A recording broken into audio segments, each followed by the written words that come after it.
I'm sweaty, I'm gross, it's hot, but we're gonna make do. Hey, hi, hello, how are you? I hope everyone is doing very well. I am so excited about this video because I am finally going to discuss Sunset Boulevard. Just a heads up, I've seen it a while ago. I was lucky enough to see it before the Tony Awards, and I just kind of wanted to make sure that I got all the notes that I wanted to talk about this because oh my god, there's a lot to talk about. So I think we should just dive right into it. So I've been following the show since it's run on the West End. It just kind of like popped up on my Instagram and I got super curious about it. And when I saw, you know, the promos and everything, I was like, this seems like something that's up my alley because I always love seeing people reinvent and reimagine musicals. I think this one in particular was done very well, which I'll discuss more in detail. I feel like out of all the musical revivals we've seen, like this is so extreme and so out of the box that it just made me excited to go and see something on Broadway again, you know? I feel like lately I've just had a little bit of a hard relationship with Broadway, mainly because it's just so expensive and some of the things haven't really like excited me or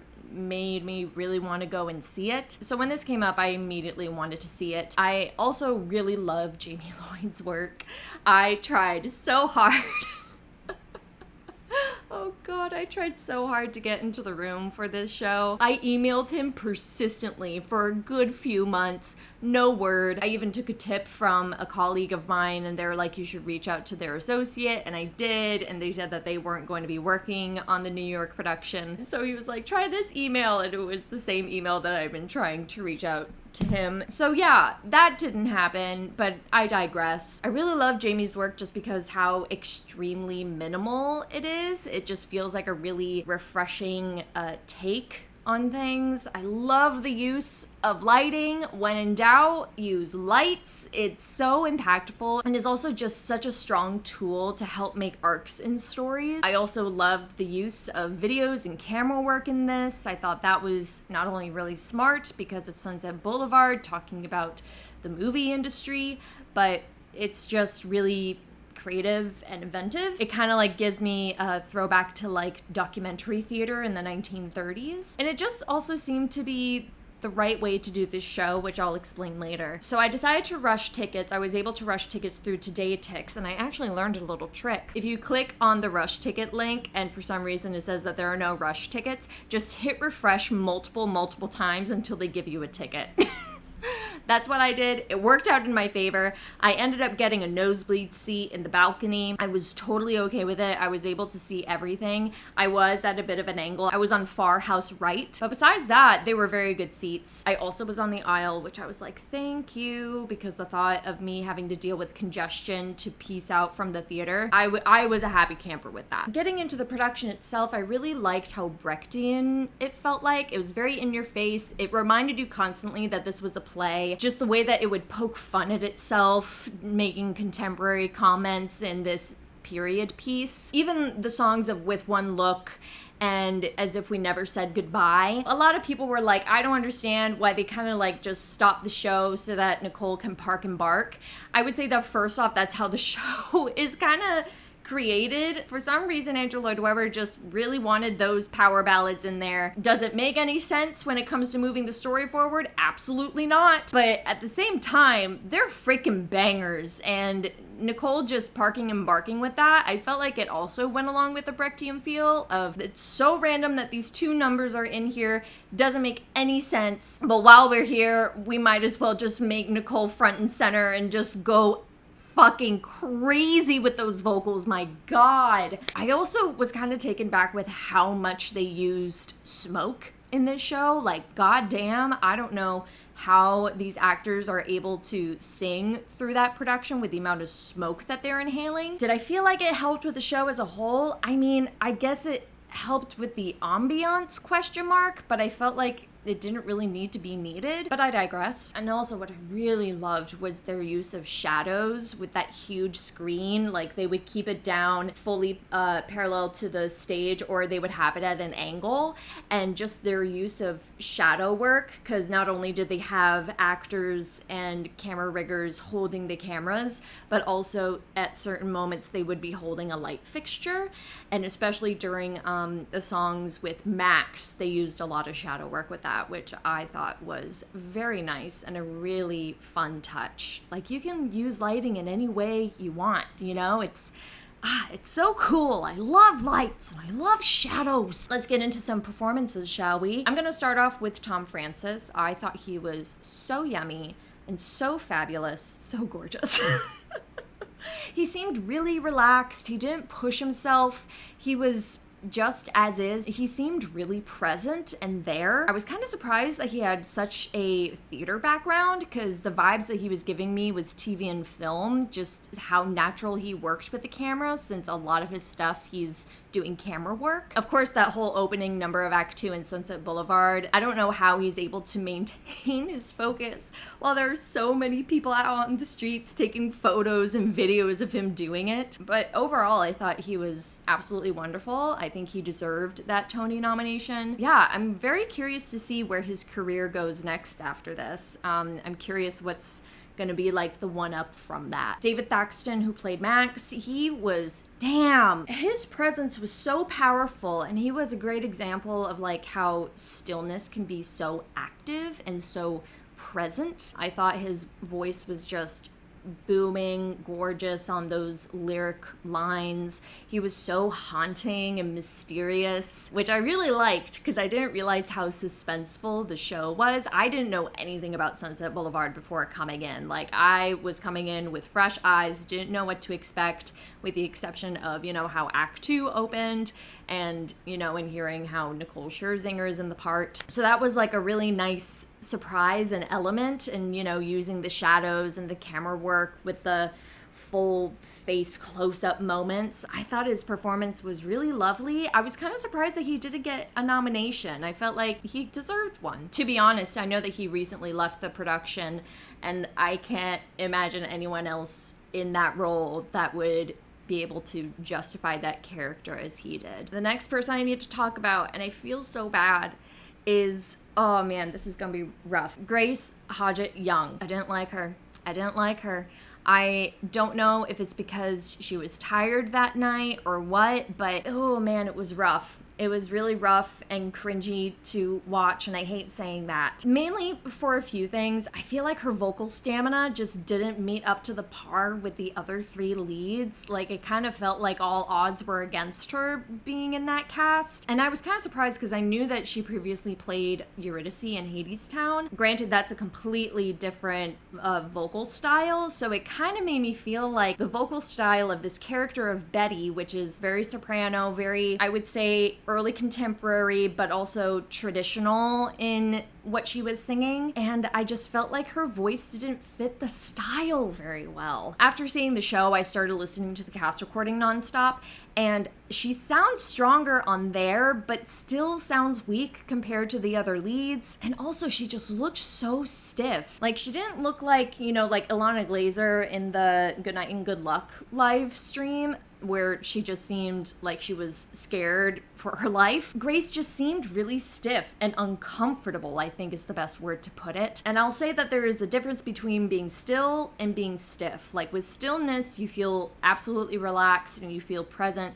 With stiffness, I feel like your body and your brain just aren't connected, and your body is like thinking, I need to get through this, and your brain is thinking, what is my next line, what is my next lyric, what note am I supposed to hit at the top of this song? And you can really see the tension when she has a camera on her. So when it came to looking at her body and hearing her voice, it made me feel like she had such vocal tension that she was fighting really hard to work that muscle, and it just made me so anxious, because I was like, I feel like she's gonna gonna get laryngitis at any moment. I also thought she didn't emote well either, which I think goes along with the stiffness. Yeah, overall, I was just a little bit disappointed, and I hate saying that. So I kind of feel like she was a little bit set up for failure, especially, you know, seeing the other 3 performances that were in this show. I hate saying that, but that's my honest opinion on what I saw that night. All right, let's talk about it. Last but not least, Nicole Scherzinger. I just want to say up front that I know that there is quite the controversy around her and her political views. I remember her comment, "Where'd you get that hat?" and, you know, making weird TikToks of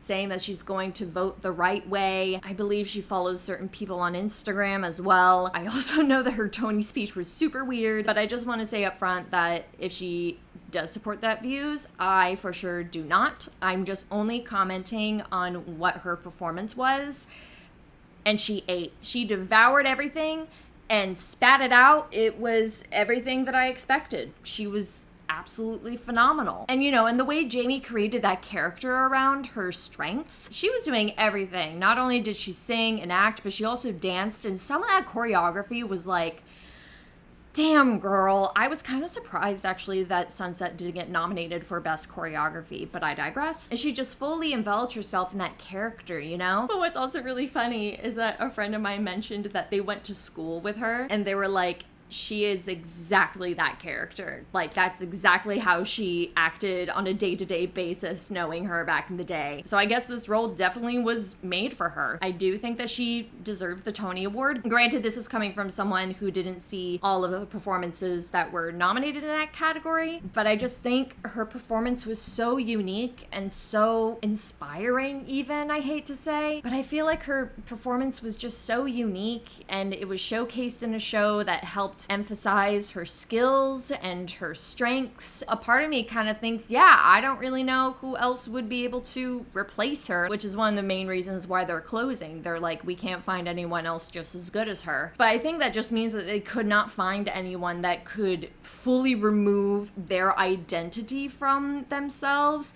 to fully commit to this character. Like, not gonna lie, she gave me full method actor vibes. It was just absolutely wild. That performance really made me want to go back into performing again, and I cried a little bit because I was like, this is the kind of art that I want to make. Like, not only the role that she got to play and how committed she was and how much you could see that she really loves this part and this show, but like being a part of something so different and so extreme and so against the rules and just so inspiring as a theater creative. Like the fact that something so out of the box and out of the ordinary in the commercial Broadway world can be able to be in the commercial Broadway world, you know, it's revolutionary, I think, and I really hope that producers continue to take chances on projects like this. Like, I know that there's rumors of Evita going to be transferring in the spring, I think, of 2026. So I think doors are opening. Granted, I hope they give more opportunities to other people besides Jamie Lloyd, and I would probably throw in Kip Williams in that world as well. Maybe some female directors, you know. Yeah, I was just so impressed by it all. However, there were some things that I saw in the show where I was a little bit like, what? What are you trying to do here, Jamie? What are you trying to do? The first thing was actually at the very top of the show, where they put on the screen that the date of the musical is set in 1949. However, throughout the show, they would make commentary of the present day. Like, even there's a moment where Nicole Scherzinger says up close to the camera, period. And I'm just thinking, that's not period. But then at the same time, I was thinking, well, it goes along with the Brechtianness of it, making comments on today. But cut to, I was trying to explain it to my friend, and I realized, oh, I can't really explain this, because they end up making comments later on because New Year's Eve occurs, and they say how it's 1950 and it's going to be the year for me. So I guess in a way, they couldn't get away with the fact that the time period is so into the story. I guess they weren't able to change lyrics, which I thought was a little bit odd, but hey, hey, whatever. So that was just like a little bit confusing to me, but I was able to let it go to the extent to enjoy the show. And then the other thing that I thought was really wild, which I guess spoiler alert if you want to see the show, but at the very end, whenever a character left the story arc, they would remove their mic. And again, I thought it was Brechtian?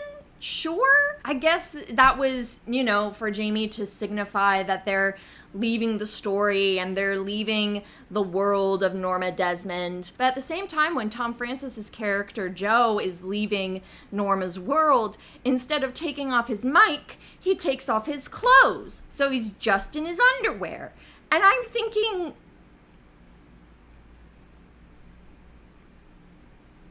why?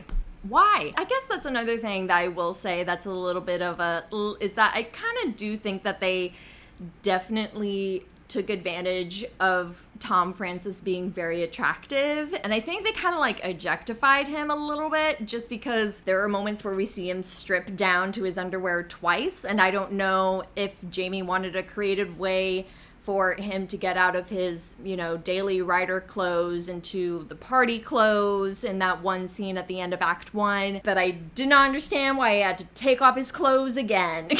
It does not make sense to me. The only thing I can really make sense of it is that people wanted to see Tom barely naked. I don't really know. It kind of threw me off a little bit. So looking back at it, I genuinely can't imagine this show in any other form than this. The fact that this show was done with huge sets and magnificent costumes in the original and the recent 2016 revival, I just can't fathom the idea of seeing the show in that sort of vision. It just doesn't make sense to me. Like, this is supposed to be minimal. This is supposed to emphasize lights and camera work. It's supposed to be Brechtian and kind of in your face and making a commentary of what the silent films were like back in the day. I think this is truly the only way to tell this story well and have it make sense, if that makes sense. The idea to me of doing a full-out production of this kind of makes me feel like it would be clownish and just low-key ridiculous. Just my 2 cents. It also, and I was thinking about this earlier today, it kind of gave me the sense that it was a bit of an homage to the silent film industry. Like, not just how it was directed with the camera work and the lighting and the use of shadows, but it's also kind of a commentary on how in the early days, they didn't have anything. They had a camera, they had a light source, whether it was the sun or some janky lighting rigging, little to no costumes, barely a set, and they didn't have the resources that we have today. Like, they just kind of thought, all right, let's do this storyline and just go with it. And I think it's just a beautiful homage of, like, you don't need a lot of stuff to tell a story. Honestly, you just need an actor, a storyline, and a stage, and you can just go with it and play. And I think that's something that's missing a lot nowadays. I mean, especially in commercial theater, like, people are too focused on what's gonna make us money. Even in regional theaters, even, it's like, what sort of things does our audience like so that we can at least, like, be not so much in the red by the end of the season. I think creativity is a little bit lackluster nowadays, and it's something that I think is missing a lot in theater. And I really hope that the works of Jamie Lloyd and other people who are thinking of things more outside of the box are more welcomed. And I hope this leads to people being a bit more open of doing things a bit more experimental and outside of the box. I think seeing stories in a very different way is very important, and communities should be exposed to that line of work. Sure, you can do the typical production of Beauty and the Beast, but why not do it in a different lens, you know? I think people are too scared to do things differently. I think people would rather be safe. At least that's how I see it anyways. All in all, in a nutshell, I would highly recommend for you to see Sunset Boulevard if you're able to see it. Unfortunately, it does close in about a month. Their last performance is July 20th, but if you're able to see it while you're in the city, I say go for it. I say it's worth the money. I would encourage you to get rush tickets, of course, because that's a bit more reasonable. Their rush tickets are $45. If you want to enter the lottery, they're $49. So yeah, that's all I have. Thank you so much for stopping by. If you've seen Sunset Boulevard on the West End or Broadway, what did you think of it? Let me know in the comments down below. If you liked this video, please give it a thumbs up. It really helps out the channel. And if you're liking what I'm making and want to check out other videos, feel free to do so. And if you like my videos, maybe consider subscribing. May you be happy, may you be healthy, may you be safe and at ease and free from harm, and I'll see you in the next one. Oh my God, it's so hot in here.